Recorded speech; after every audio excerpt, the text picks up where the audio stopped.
Shalom, this is Boaz Michael, the founder and director of First Fruits of Zion. Welcome to the Torah Club audio magazine for Unrolling the Scroll. The 22nd reading from the Torah and the second to the last reading from the book of Exodus is called Vayak'hel, which means, and he assembled. The name comes from the first words of the first reading, which could literally be translated to read, "And Moses assembled all of the congregation of the sons of Israel."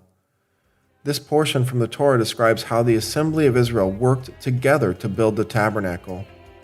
In most years, synagogues read Vayak'hel together with the following Torah portion, Pikudei. Thanks for listening, and may the Lord bless you as you turn your heart to hear from Him in the study of His Word.